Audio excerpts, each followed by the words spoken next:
प्रिय विद्यार्थियों नमस्कार। साइंस क्लास 10th में आप सबका स्वागत है। मैं Jyotiba Phule group of education की ओर से आप सबको घर बैठे ही शिक्षा उपलब्ध करवा रहा हूँ। मैं कई दिनों से आपको विज्ञान के बारे में जानकारी प्रदान कर रहा हूँ। आज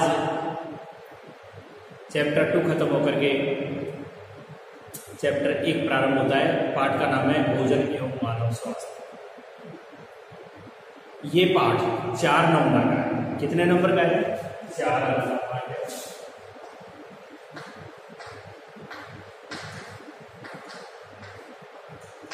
पहला पाठ 4 नंबर का है। इसमें से एक क्वेश्चन पूछा जाएगा। एक प्रश्न एक नंबर का होगा और एक प्रश्न होगा 3 नंबर का। इस तरह से मिला करके कुल 4 अंक और 2 प्रश्न। 4 अंक पे इस प्रकार से कितने प्रश्न होंगे? 2 प्रश्न। अब मैं आपको बता दूं, वर्तमान जो सत्र था 19-20, इस 19-20 के सत्र में जो मार्च में परीक्षा लगी थी, उस परीक्षा में एक अंक का एक प्रश्न आया था। प्रश्न संख्या 8 पर, प्रश्न संख्या 8 पर और प्रश्न आया था 8वें अंक पर। जो प्रश्न आया था वो प्रश्न ये आया था कि 16वें नंबर पे तो आया था। ये प्रश्न आया था 16वें नंबर पर। प्रश्न 16 ये तो आया था प्रश्न संख्या 8 पर। इसमें तो पूछा था विटामिन डी कुपोषण। ये तो विटामिन डी कुपोषण है। कैल्शियम के बारे में जानना चाह रही थी। कैल्शियम डी के बारे में जानना चाह रहे थे कि कैल्शियम डी कुपोषण के क्या क्या लक्षण है। ये तो पूछना चाहते हैं प्रश्न संख्या 8 पर एक नंबर।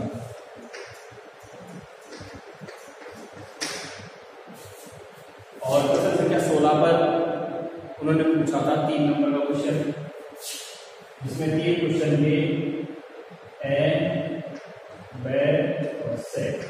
ए में उसने अफीम के बारे में पूछा था। अफीम उपयोग और नाम। इस तरह से प्रश्न संख्या 16 पर आया था 3 अंक का क्वेश्चन और प्रश्न संख्या 8 पर आया था 1 अंक का क्वेश्चन। ये बात मैं आपको बता चुका हूँ। क्यों? क्योंकि पाठ नंबर 1 4 अंक का पाठ है। इसका अंकवाद। सबसे पहली बात, मैं आपको कुछ एक परिभाषाएं लिखवाऊंगा और उन परिभाषाओं को लिखवाने से पहले मैं आपको बता दूं, पोषण जीवन का आधार है। और इस पोषण से ही हमारी बात शुरू हो जाएगी। पोषण क्या है? पोषण जीवन का आधार है। और पोषण प्राप्त करने के लिए प्राणी क्या करता है? बाह्य वातावरण से विभिन्न प्रकार की जो पदार्थ है उन्हें प्राप्त करता है। ये पदार्थ पाचन क्रिया के द्वारा हमारे शरीर में पच करके और हमें ऊर्जा प्रदान करते हैं। सबसे पहली बात, मैं आपको पोषण और पोषक क्या है और उसके बाद संतुलित भोजन किसे कहते हैं की परिभाषाएं। आज आपका जो पाठ है वो कोई चित्र बनाने से संबंधित नहीं है, केवल इसमें परिभाषाएं चलेगी जो मैं आपको लिखा देता हूँ।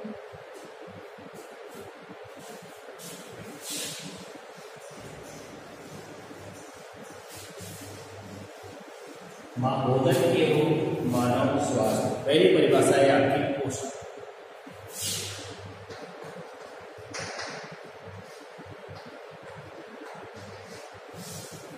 इस पाठ में आपको लिखने के संबंधित बहुत ज्यादा काम है। तो पोषण का तात्पर्य क्या है? भोजन को अंतर ग्रहण करना, भोजन को अंतर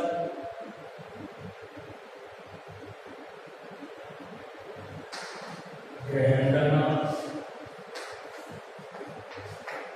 क्या करना भोजन का, भोजन को अपने अंतर ग्रहण करना, अंतर ग्रहण करना तथा जीव के शरीर में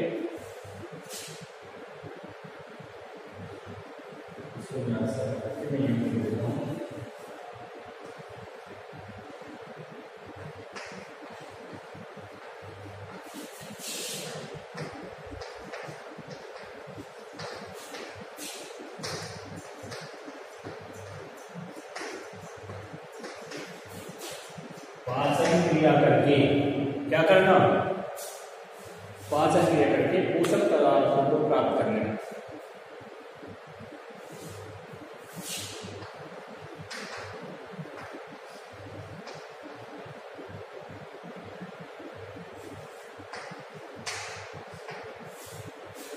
पाचन क्रिया करके हमने तथा जीव के शरीर में पाचन क्रिया करके पोषण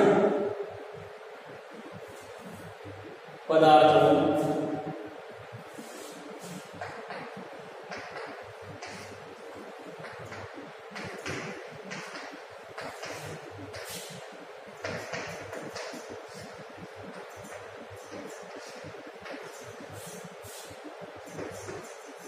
पोषण कहलाता है।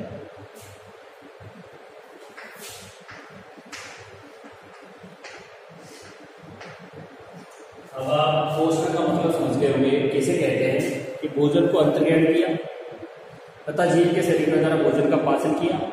पाचन करके जिसमें जो पोषक पदार्थ थे उन पोषक पदार्थों का उपयोग कर लेना ही क्या कहलाता है, पोषण कहलाता है। और इसी के साथ एक शब्द जोड़ा गया पोषण, कहा गया इसे देखा हुआ ये पोषक क्या होता है, तो पोषक की परिभाषा में यही बता दीजिए आप। पोषक किसे कहेंगे, पोषक से तात्पर्य होता है कि भोजन के वह घटक जो भोजन के वह घटक जो घटक से तात्पर्य है कि भोजन में विद्यमान वह पदार्थ जो कैसे हो लाभदायक है, क्योंकि भोजन के वे घटक जो ऊर्जा प्रदान करते हैं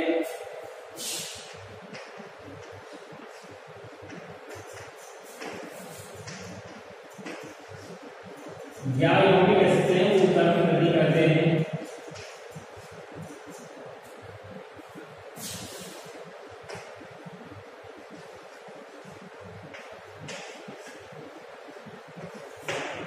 क्या करते हैं, ऊर्जा में वृद्धि करते हैं, शरीर का जिनसे विकास होता है, उपाप चयन में सहायक है, पोषक कहलाते हैं।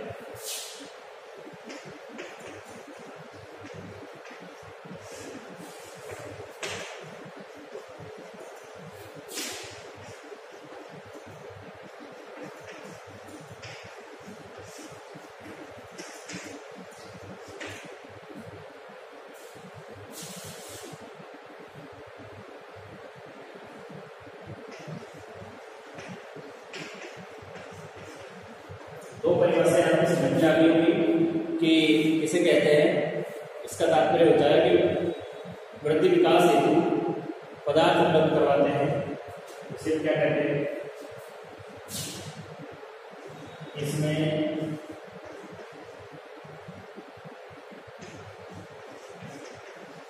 जीव की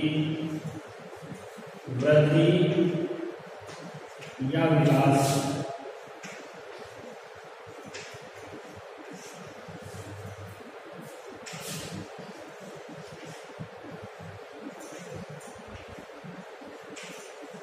आवश्यक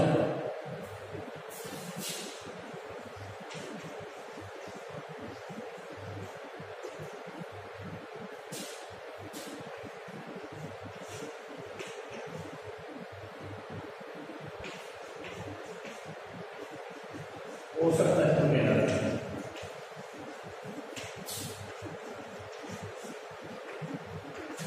अब आपके समझ में पोषक आ गया होगा।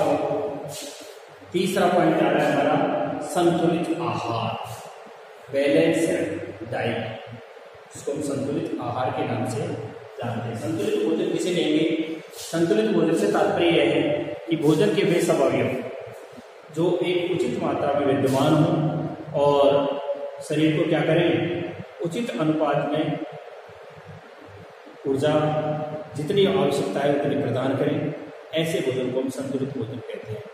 वह भोजन जिसमें भोजन के सभी घटक जैसे प्रोटीन है, विटामिन है, कार्बोहाइड्रेट्स है, वसा है, खनिज लवण है, जल है शुद्ध रूप में, ये सारी चीजें विद्यमान हो, इन सारी चीजें उचित अनुपात में विद्यमान होने वाले भोजन को हम क्या कहते हैं, संतुलित भोजन के नाम से जानते हैं।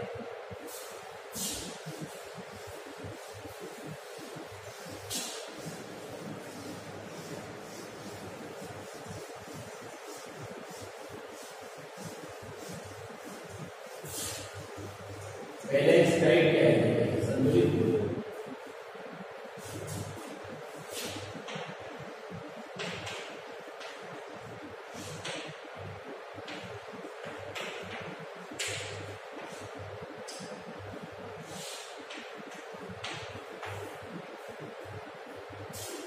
संतुलित भोजन कैसे कहेंगे? वह भोजन जिसमें भोजन के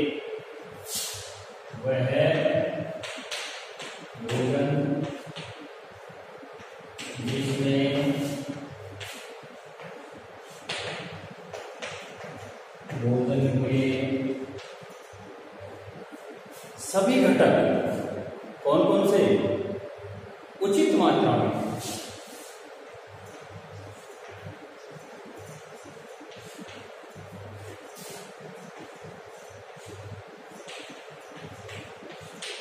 वह भोजन जिसमें भोजन के सभी घटक उचित मात्रा में तथा उचित अनुपात के अनुसार विद्यमान हो।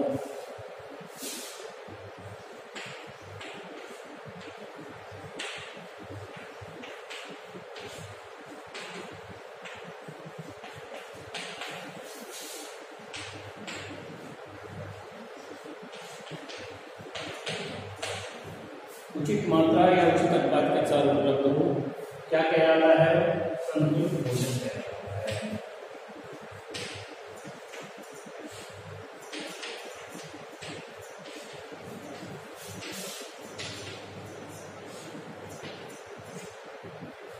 इसे कहते हैं संतुलित भोजन। और संतुलित भोजन से क्या होता है? जब हम उचित मात्रा में संतुलित भोजन प्राप्त करते हैं तो इससे हमारे शरीर को ऊर्जा मिलती है और हमारा शरीर पूरी तरह से इम्यूनिटी से युक्त हो जाता है, यानी हमारे शरीर की रोग प्रतिरोधक क्षमता बढ़ जाती है। क्यों? उचित अनुपात में भोजन लेंगे तो रोगों से लड़ने की ताकत हमें प्राप्त हो जाएगी। अब आपको यहाँ एक परिभाषा और लिखवा देता हूँ मैं कि प्रतिरोधक क्षमता है, प्रतिरोधक क्षमता, और वर्तमान में इसकी हमें बहुत ज्यादा आवश्यकता है। इसी की रोग प्रतिरोधक क्षमता की इस समय हमें बहुत ज्यादा आवश्यकता है। रोग शरीर की रोगों से लड़ने की शक्ति, शरीर की रोगों से लड़ने की शक्ति या क्षमता क्या कहलाती है? शरीर की रोगों से लड़ने की शक्ति या क्षमता ही प्रतिरोधक क्षमता कहलाती है।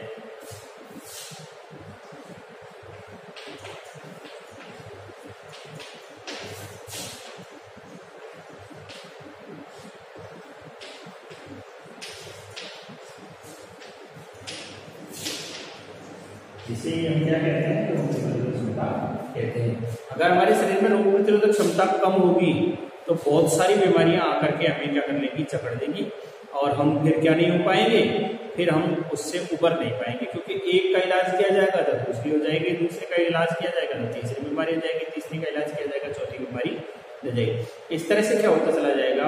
हमारे बहुत ज्यादा बीमारियां होती चली जाएंगी। इसलिए रोग प्रतिरोधक क्षमता का तात्पर्य यहाँ पर यह है कि रोगों से लड़ने वाली ताकत। इसे हम क्या कहते हैं? रोग। और अगर मान लीजिए कुपोषण से तात्पर्य क्या है? कुपोषण का मतलब क्या होता है? ये तो हो गया संतुलित भोजन, उसके बाद आ गया कुपोषण। अगर मान लीजिए कोई भी तत्व हमें भोजन का संतुलित भोजन है, अगर वो उस भोजन में उपस्थित घटक की मात्रा या तो बढ़ जाएगी या फिर घट जाएगी, उससे ही हम क्या कहते हैं? कुपोषण। कुपोषण भी कई प्रकार का है, एक अल्पपोषण हो, एक क्या नाम से अतिपोषण हो, एक वो कुपोषण। तो सबसे पहले हम कुपोषण की परिभाषा लिखेंगे तो कुपोषण की परिभाषा में हम लिख देंगे कि लंबे समय तक असंतुलित भोजन, लंबे समय तक असंतुलित भोजन को ग्रहण करने से, लंबे समय तक हमने असंतुलित अनबैलेंस भोजन किया। कौन सा भोजन किया हमने? अनबैलेंस भोजन किया। तो लंबे समय तक असंतुलित भोजन को ग्रहण करने से उत्पन्न हुई पोषण विसंगति,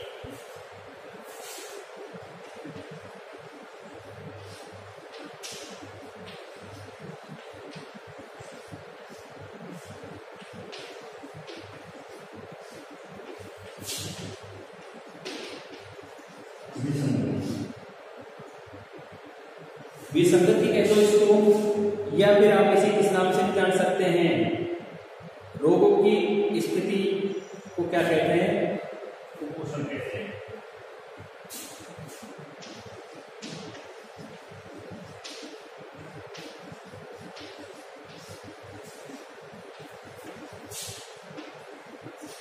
जैसे एग्जाम्पल बता दूं मैं, हमें प्रतिदिन 100 से 150 ग्राम के समथिंग कार्बोहाइड्रेट्स की मात्रा ग्रहण करनी चाहिए। जैसे बताते हैं, लगभग ऐसा बताते हैं कि हमें 100 ग्राम कम से कम कार्बोहाइड्रेट्स की मात्रा ग्रहण करनी चाहिए। जैसे प्रोटीन के बारे में बताते हैं कि लगभग 66 ग्राम प्रोटीन हमें ग्रहण करना चाहिए। वसा का बताते हैं 22 ग्राम वसा ग्रहण करनी चाहिए, ऐसा बताते हैं।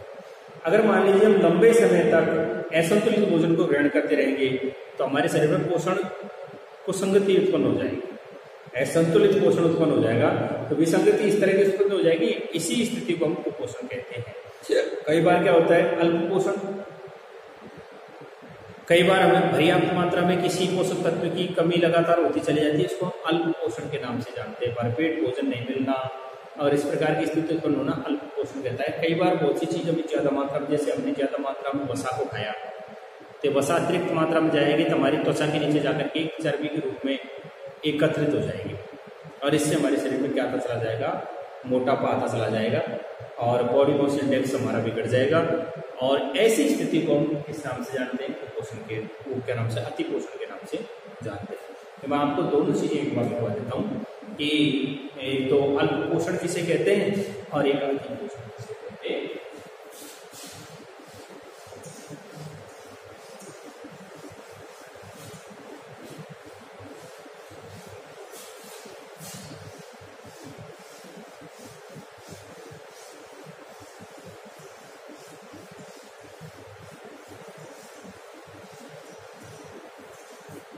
हमारा अल्प पोषण, अल्प नाम से ही पता चलता है, हमें किसके द्वारा पता चलता है? अल्प पोषण नाम से ही हमें पता चल रहा है कि अल्प मात्रा भोजन में पोषक पदार्थों की कमी, भोजन में पोषक पदार्थों की कमी या अल्पता कह दो, कमी कह दो या क्या कह दो, इसे अल्पता कह दीजिए, अर्थात पर्याप्त भरपेट भोजन करने में या पर्याप्त मात्रा में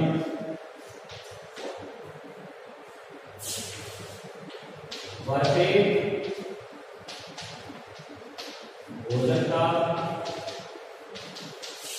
न मिलना और उसके कारण क्या उत्पन्न हो जाना? विसंगति उत्पन्न होना। किसके कारण से? उस भोजन के पर्याप्त मात्रा में न मिल पाने से उत्पन्न हो गया स्थिति अल्प पोषण कहलाती है।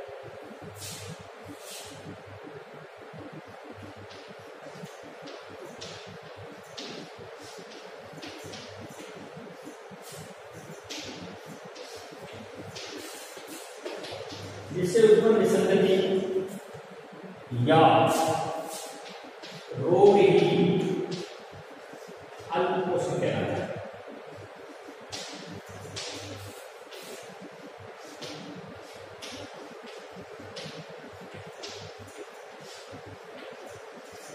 और इसी के दूसरा ले लो, अति पोषण ले लो। अति पोषण से क्या मतलब होता है? अति माने क्या? यानी भोजन में पोषक पदार्थों की अधिकता या पर्याप्त मात्रा में आवश्यकता से अधिक खाना क्या कहलाएगा? अति पोषण कहलाएगा।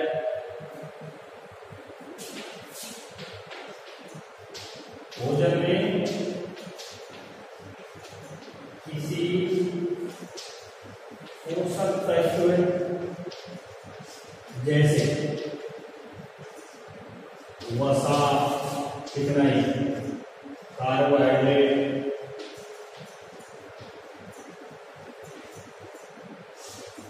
वसा है, कार्बोहाइड्रेट्स है, प्रोटीन है आदि को लंबे समय तक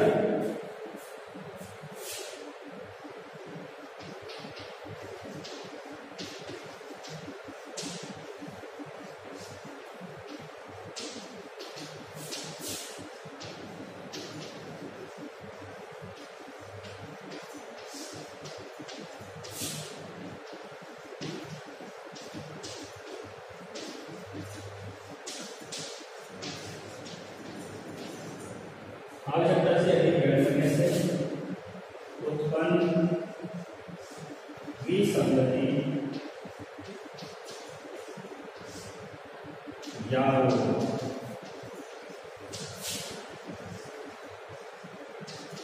अति पोषण है।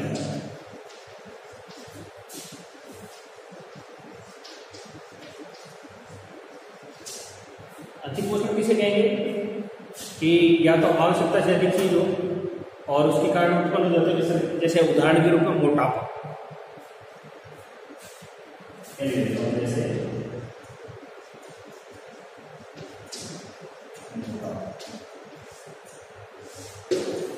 ये कहलाएगा आपका अति पोषण। भोजन ऐसा होना चाहिए सुपाच्य हो, शरीर की आवश्यकता के अनुसार उसमें सारे भोजन के घटक उचित मात्रा और उचित अनुपात में विद्यमान हो। कहने का तात्पर्य भोजन संतुलित होना चाहिए जो हमारी आवश्यकता की ऊर्जा को हमें प्रदान करे, हमारे शरीर में किसी प्रकार का कोई रोग, अति या कुपोषण आदि की समस्या उत्पन्न न हो, और भोजन रुक्षांश यानी फाइबर युक्त होना चाहिए ताकि हमारी पाचन क्रिया भी ठीक ढंग की बनी रहे। रुक्षांश का मतलब जानते हो नहीं? रुक्षांश का मतलब फाइबर वाले ऐसे भोजन जो हमारे शरीर में रोग प्रतिरोधक क्षमता को बढ़ाए और सेल्यूलोज से बना हुआ हो, आहार नाल को स्वस्थ रखे। रुक्षांश भोजन या फाइबर युक्त भोजन कहलाता है।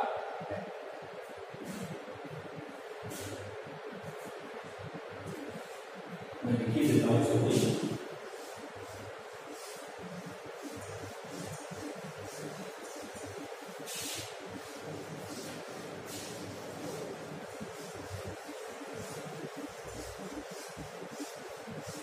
रुक्षांश या रेशेदार भोजन, इस नाम से जानते हैं इसको, रुक्षांश या रेशेदार भोजन। रुक्षांश रेशेदार भोजन।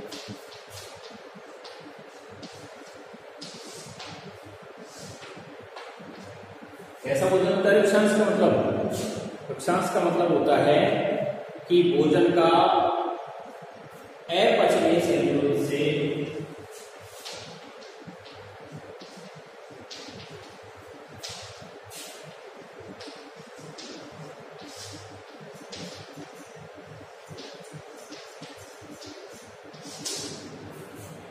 भोजन का किससे? अपचनीय सेल्यूलोज से बना हुआ घटक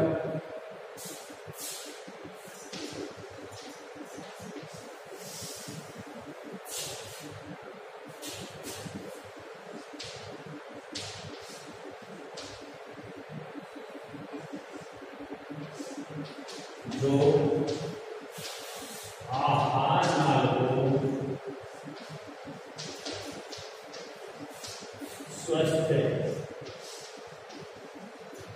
रखने का क्या करता है? आहार नाल को स्वस्थ रखने का कार्य करता है। रुक्षांश या रेशेदार भोजन कहलाता है।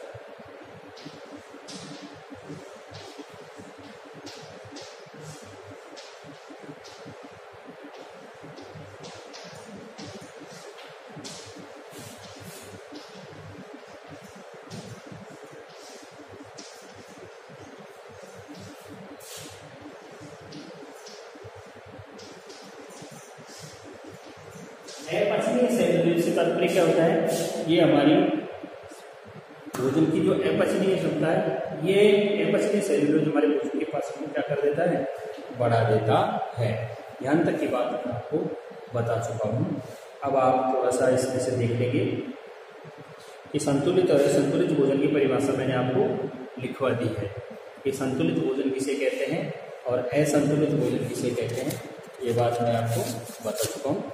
एक और इसी पॉइंट पर और हम गौर कर लेंगे कि संतुलित भोजन तो क्या है और असंतुलित भोजन क्या है, इसके बारे में मैं आपको बता दूँ।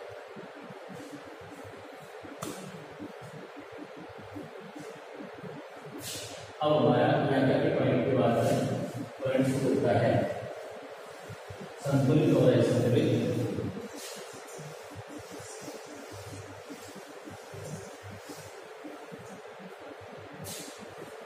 संतुलित व असंतुलित भोजन, balance and unbalance food. Point है संतुलित तथा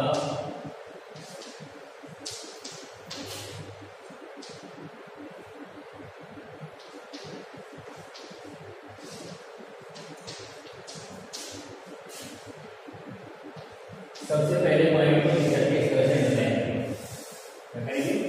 सबसे पहले लाइन खींच करके और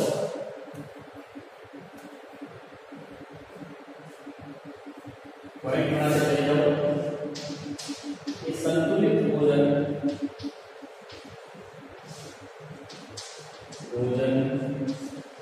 वह भोजन है जो शरीर को सुचारू रूप से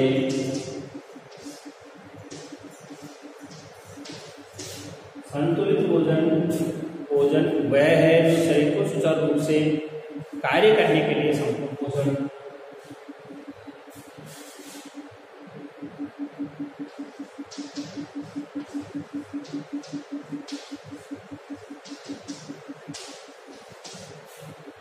वह भोजन है जो शरीर को सुचारू रूप से कार्य करने के लिए उचित पोषण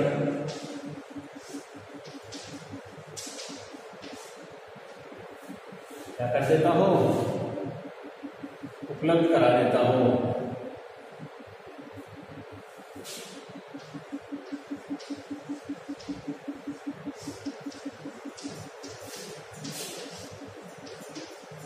अथवा जिसके अभाव में शरीर कुपोषित हो जाता हो।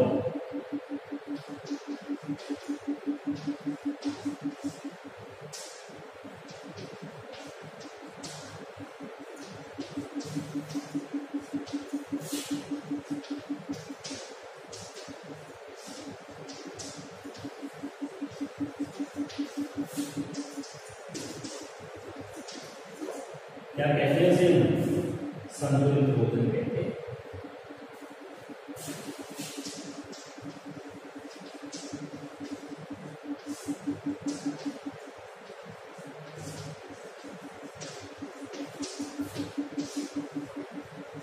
क्या कहलाता है, संतुलित भोजन कहलाता है।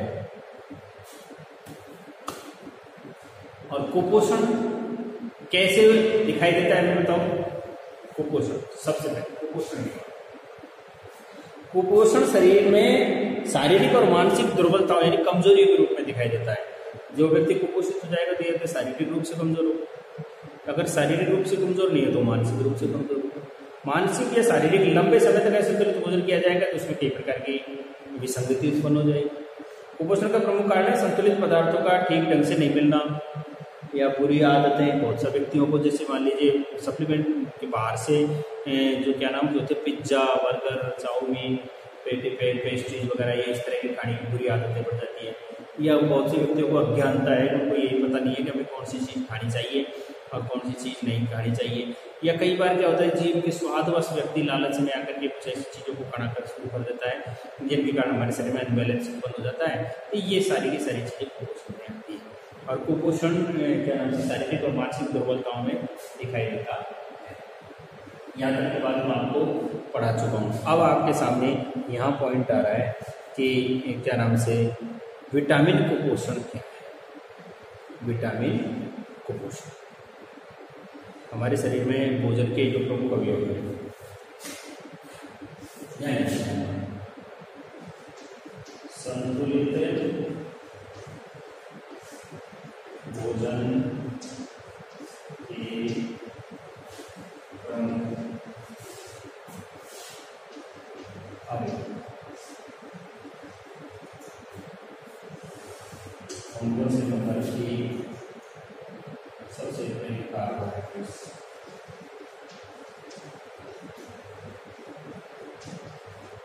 कार्बोहाइड्रेट से तात्पर्य हमारा जो भी खाते हैं, मीठा जैसे गुड़ है, शक्कर है,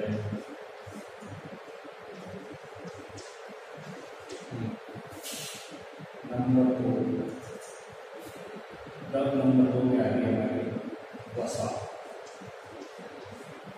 वसा का मतलब है चिकनाई। चिकनाई से तात्पर्य है तेल, घी आदि। नंबर 3 पर हो गया प्रोटीन। प्रोटीन से तात्पर्य है छिलके का।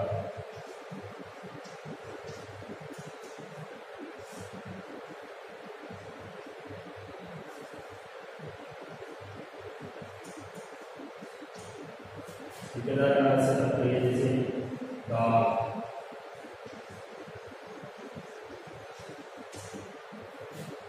उसके बाद नंबर 4 पे है विटामिन। विटामिन से तात्पर्य है A vitamin A B C D आदि जो प्राप्त होता है इससे विकास होता है।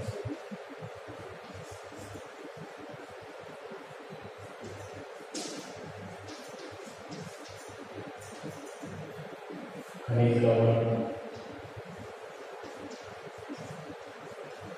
खनिज लवण को सूक्ष्म मात्रा प्रोटीन कहते हैं। ये सूक्ष्म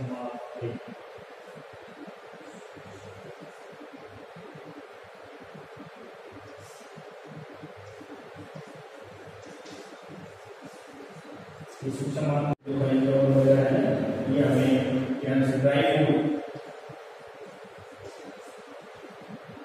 फ्रूट्स फल आदि से मिलता है।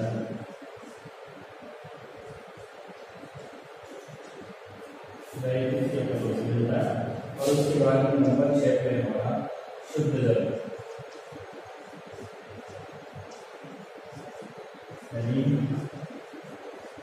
कीटाणु रहित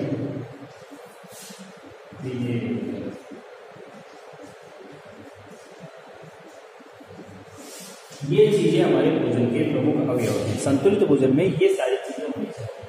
कार्बोहाइड्रेट्स, कार्बोहाइड्रेट्स का तात्पर्य ऐसा बताते हैं, कई बार कई किताबों में जो इंडेक्स आया है कि कार्बोहाइड्रेट्स को शक्कर है ना, क्या नाम से गुड़ और शक्कर की मात्रा 100 ग्राम में लगभग होनी चाहिए। ज़्यादा मात्रा गुड़ और शक्कर ज़्यादा यूज नहीं लेनी चाहिए, नहीं तो मधुमेह डायबिटीज रोग वगैरह हो जाता है। वसा अगर ज़्यादा मात्रा में लेंगे तो हम फैटी हो जाएंगे, मोटे हो जाते हैं, त्वचा के नीचे वसा एकत्रित होना शुरू कर देती है। इसी प्रकार से किसी प्रोटीन से, अगर प्रोटीन की मात्रा ज़्यादा लेंगे शरीर में बालों में अधिकता पाई जाएगी। अगर कम लेंगे तो हमारे शरीर में बाल और बढ़ना बंद हो जाएगा, सिर से बालों का झड़ना शुरू हो जाएगा। कई प्रकार की बातें ऐसी बताते हैं, है ना। अब आपको मैं यहाँ पर हमारा पॉइंट है, जैसे विटामिन से कौन कौन से रोग हो जाते हैं, ए बी सी डी और B1 B2 B12 B6 और राइबोफ्लेविन वगैरह, स्कर्वी आदि रोगों के बारे में मैं आपको बताऊंगा कि कौन से विटामिन से कौन सी बीमारी हो जाती है। अब सबसे पहले अपन विटामिन को हो सकते हैं।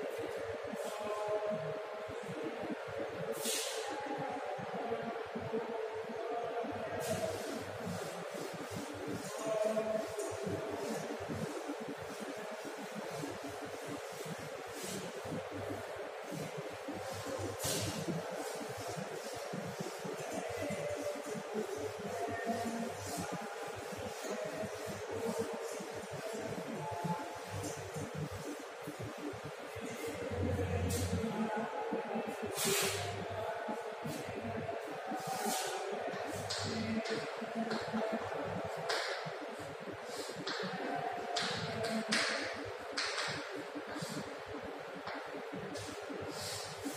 पॉइंट है विटामिन कुपोषण।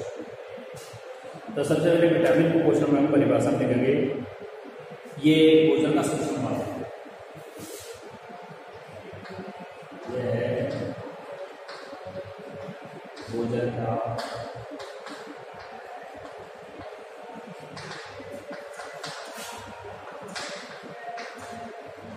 सूक्ष्म भाग होता है। विटामिन भोजन का कैसा भाग होता है भाई? सूक्ष्म भाग होता है। आयरन सेगमेंट होता है।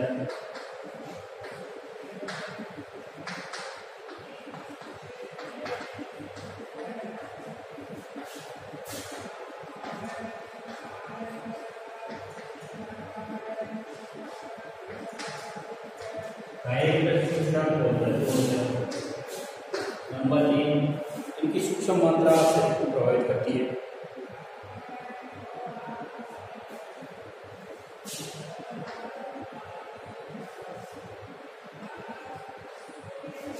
विटामिन की कमी से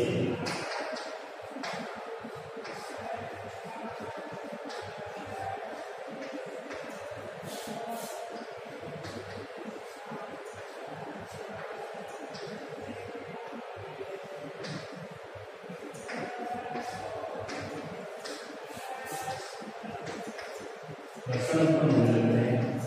भाई जिस विटामिन की कमी हो जाएगी ना, उसी विटामिन से लक्षण उत्पन्न हो जाएगा।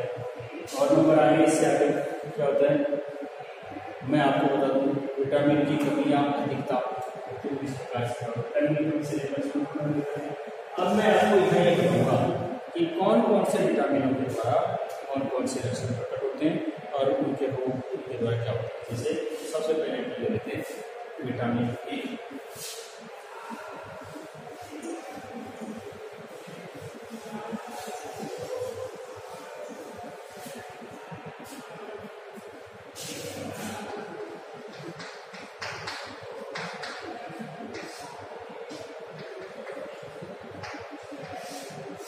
तो विटामिन ए से क्या होगा?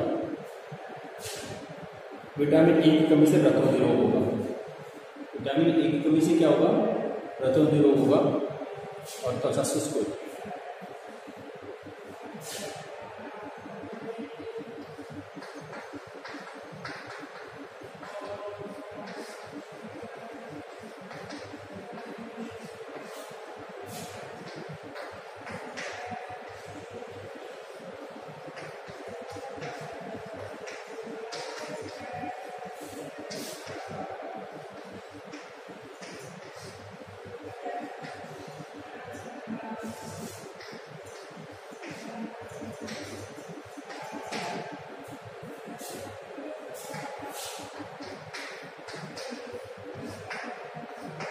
विटामिन ए की कमी से क्या होगा? त्वचा तो शुष्क होने लग जाएगी और रतौंधी रोग हो जाएगा। रतौंधी का मतलब होता है रछूंदो। अपने गांव की भाषा में उसके रछूंदा बोलते हैं। कम प्रकाश या रात में दिखाई नहीं देना रतौंधी कहलाता है। और नेत्रों का शुष्क और कड़ा होना भी इसके लक्षण हो जाते हैं। तो मैं आपको दिखा दूं, प्रकाश या रात में दिखाई नहीं देना लक्षण।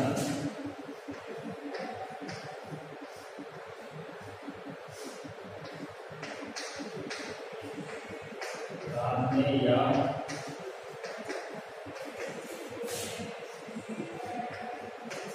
प्रकाश में, रात में या फिर प्रकाश में। कैसा प्रकाश हो?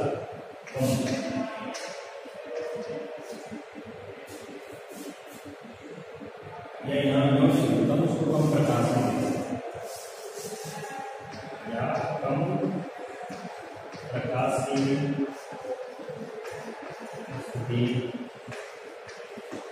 में दिखाई देना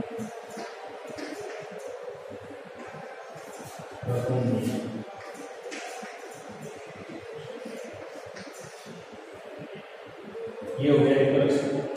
दूसरा क्या होता है कि त्वचा का सूखापन, नेत्रों का शुष्क और कड़ा होना,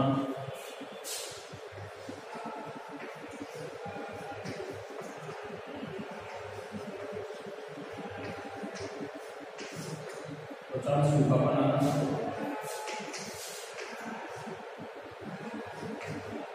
नेत्रों का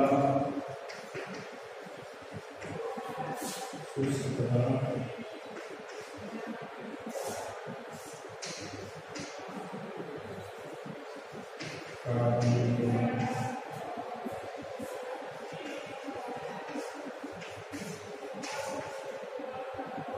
ये इसके लक्षण है।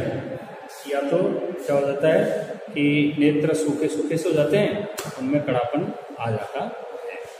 उसके बाद में आप नेक्स्ट ले लीजिए विटामिन B12, जिसको थायमिन नाम से भी जानते हैं।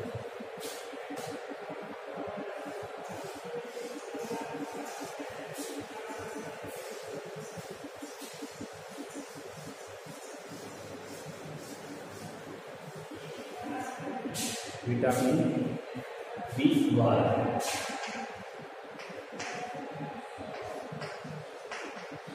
विटामिन B12 का नाम क्या है? थायमिन। विटामिन B12 इसका नाम क्या होता है? थायमिन भी है। किस नाम से जानते हैं इसे? थायमिन के नाम से भी जानते हैं। इससे कौन सा रोग उत्पन्न होता है? इससे पेट के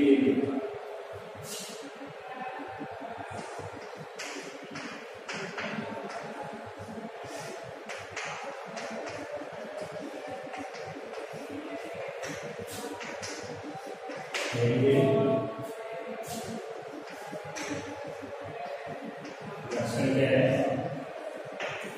इसके लक्षण यह है कि हृदय की धड़कन कम हो जाती है, पेशियां और तंत्रिकाएं कमजोर हो जाती है, हृदय की धड़कन का कम होना, तंत्रिकाओं तथा मांसपेशियों का कमजोर होना।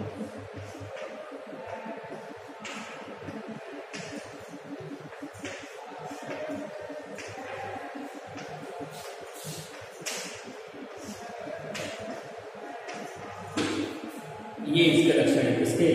बेरी के तंत्रिकाओं पेशियों का कमजोर हो जाना, हृदय की धड़कनों का कम होना, उपापचय भी कमजोर हो जाता है।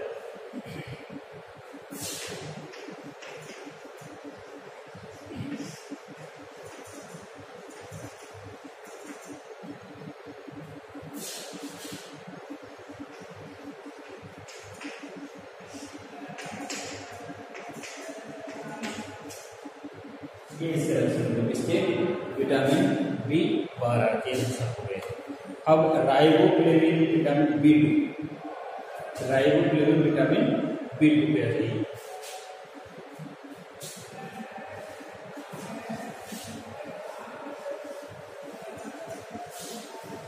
हमारे हृदय की जो धड़कनें हैं वो लगभग 65-80 बीट पर मिनट।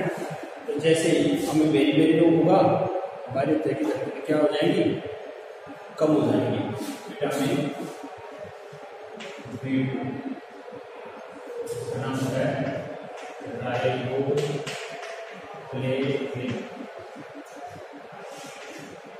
राइबोफ्लेविन में क्या होता है? देखो, राइबोफ्लेविन में क्या होता है और इसकी कमी से होने वाले रोग का नाम क्या है? राइबोफ्लेविनोसिस।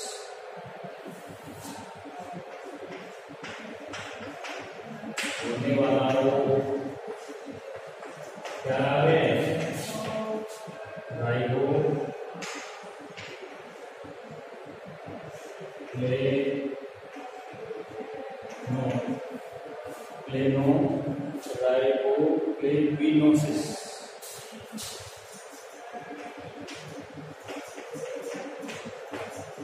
राइबोफ्लेविनोसिस लक्षण क्या है?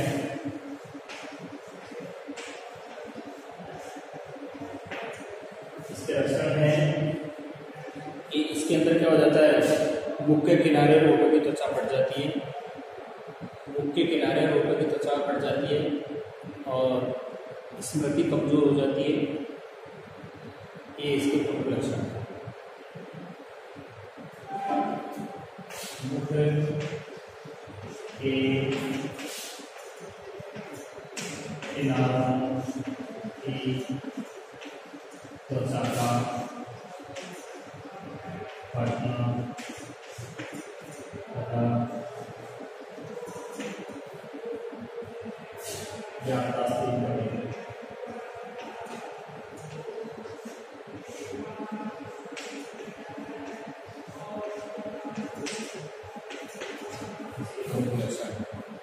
स्मृति में कमी हो जाती है और त्वचा फट जाती है। ये इसकी प्रमुख निशानी है। जैसे हमारे होठों के अंतिम हिस्से कौन से वाले, ये यहाँ से फटना शुरू हो जाता है, यहाँ की त्वचा फट जाती है, तो समझ जाना चाहिए हमें अगर हमारो वो राइबोफ्लेविन हो गया है। क्या हो गया है, राइबोफ्लेविन हो गया है। अब राइबोफ्लेविन की बात में आप आ जाइए नियसिन पेन में।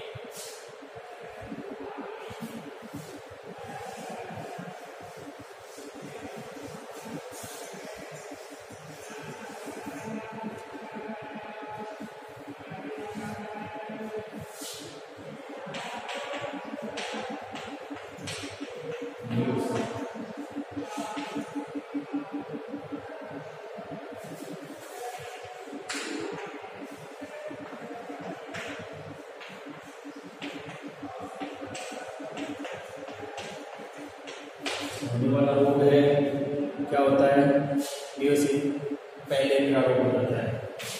पैलेग्रा कौन सा रोग होता है, पैलेग्रा।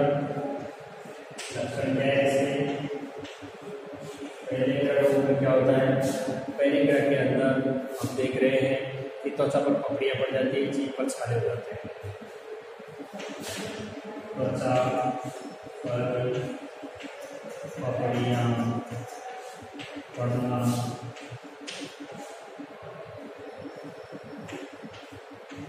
जीभ पर छाले होना, त्वचा पर पपड़ियाँ पड़ना, जीभ पर क्या होना, छाले होना, और ये प्रमुख इसके लक्षण होंगे।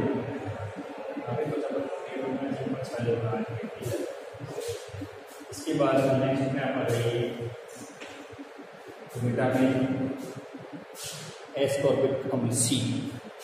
विटामिन सी में क्या होता है,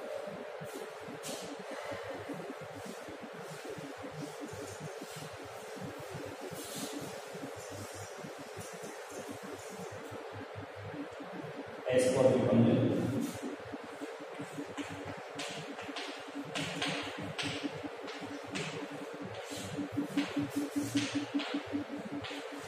जो हमें संतरा नींबू आदि से मिलता है, इसको कहते हैं एस्कॉर्बिक अम्ल, और इसकी कमी से होने वाला रोग।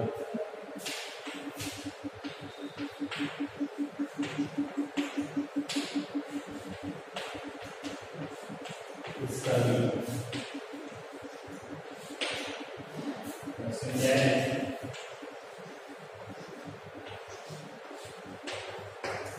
स्कर्वी रोग के लक्षण क्या क्या हैं।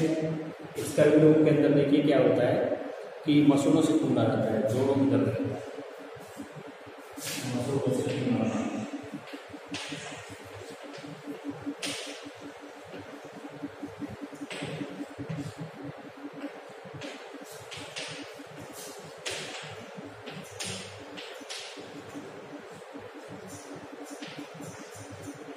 जॉइंट पेन इसको बोल देते हैं, जॉइंट पेन, जोड़ों में क्या होना, दर्द होना, त्वचा पर चकत्ते पड़ जाना,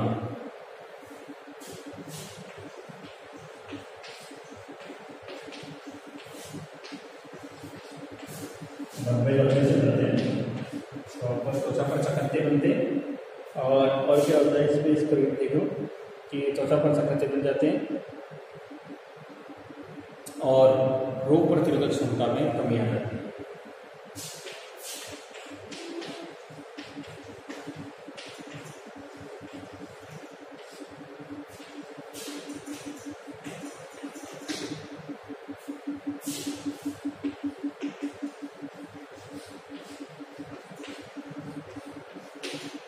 ये हो गए हमारे एस्कॉर्बिक अम्ल की कमी के कारण होता है। आगे देखिए,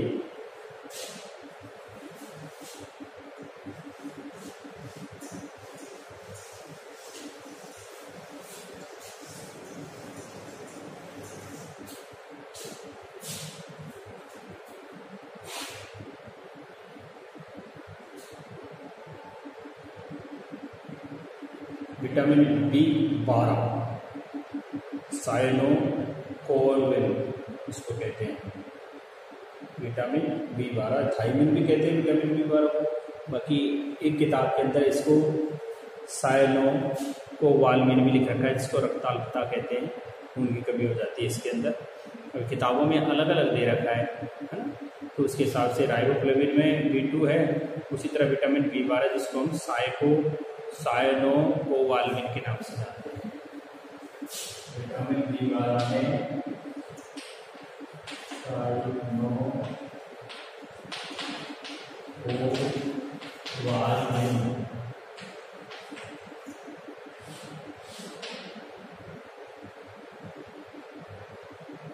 इसको साइनोकोवैलिन के नाम से जानते हैं।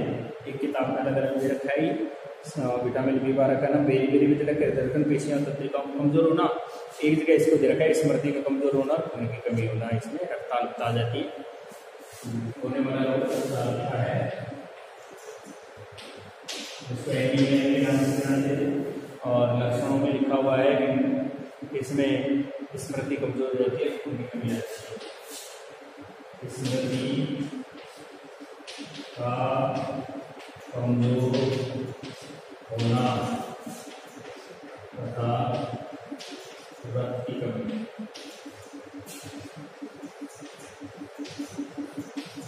जैसे पुरुषों में हीमोग्लोबिन की मात्रा 14 होनी चाहिए और महिलाओं में रक्त की कमी अधिकांश हो जाती है, और जब उनका हीमोग्लोबिन 7 से कम चला जाता है तो एक बहुत ही कठिन परिस्थिति उत्पन्न हो जाती है।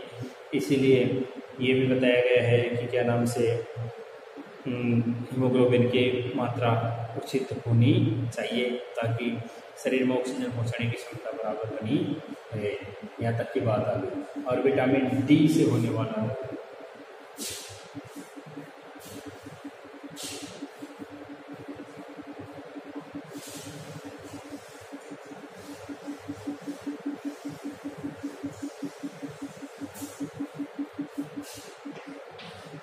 विटामिन डी, इसको हम कैल्सिफेरॉल के नाम से इस सारी ये सुनाया था, कैल्सिफेरॉल।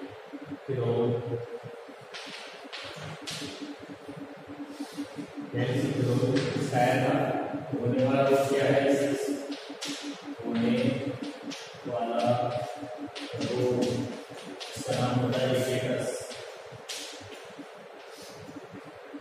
रिकेट्स हो गया, इसके द्वारा होने वाला रोग। पैरों की हड्डियाँ मुड़ जाती है और बच्चों की पैरों की हड्डियाँ मुड़ करके दोनों सकार हो जाती है। लक्षण क्या है इसके,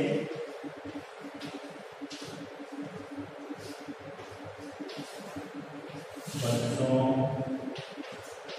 के पैरों की हड्डियाँ मुड़कर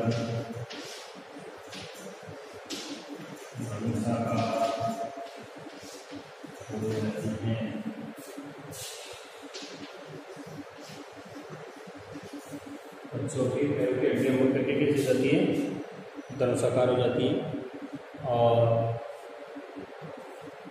घुटने पास पास आ जाते हैं, वक्ष का विकृत हो जाता है,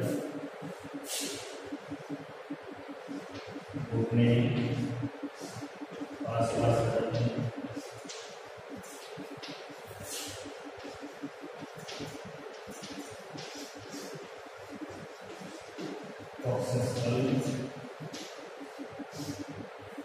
विकृत हो जाता है,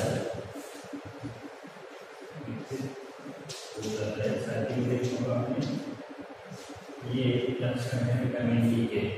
विटामिन डी की कमी से क्या हो जाता है, वक्षस्थल आदि क्या हो जाती है, प्रभावित हो जाती है। और विटामिन ई की कमी से नपुंसकता आ जाती है, संतान उत्पन्न करने के गुण में कमी आ जाती यहाँ तक की बात मैं आपको बता चुका हूँ। ये आपके सामने आ गया है क्या, विटामिन कुपोषण और विटामिन से होने वाले रोग। अब मैं कल आपको प्रोटीन कुपोषण के बारे में पढ़ाऊंगा और प्रोटीन कुपोषण से होने वाले रोग क्वाशियोकोर और मेरेस्मस के बारे में बताऊंगा। और इसके बाद में आपको नया पॉइंट हमारा आ जाएगा प्रोटीन के बाद में, मानव का स्वास्थ्य और खनिज कुपोषण में कौन कौन सी चीज़ें, कैल्शियम, सोडियम, पोटेशियम, फास्फोरस, लोह तत्व आदि जो भी हैं, इन सब की कमियों के बारे में मैं आपको ध्यान प्रदान करूँगा। आज के लिए मैं आपको इतना ही बताना चाहूँगा। धन्यवाद।